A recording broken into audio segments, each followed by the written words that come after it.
on Thursday night.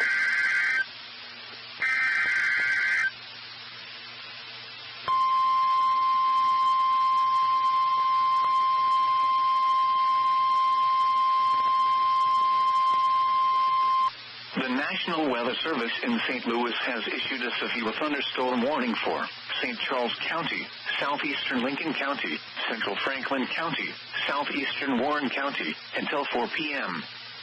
At 3:18 p.m., severe thunderstorms were located along a line extending from Treloar to near Beaufort, moving northeast at 35 miles per hour. Expected hazards include 60 miles per hour wind gusts and penny-size hail.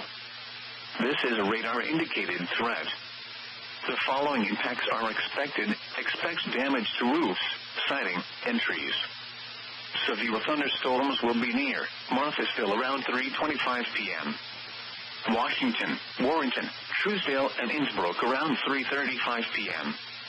Other locations in the path of these severe thunderstorms include Dutso, Wright City, New Melle, Augusta, Woodsville, Defiance, Lake St. Louis, St. Paul, Josephville, Fountain Inn Lakes, Chain of Rocks, and Weldon Spring Heights. This includes Interstate 70 in Missouri between exits 193 and 222. For your protection, move to an interior room on the lowest floor of a building. To report severe weather, contact your nearest law enforcement agency. They will send a report to the National Weather Service office in St. Louis.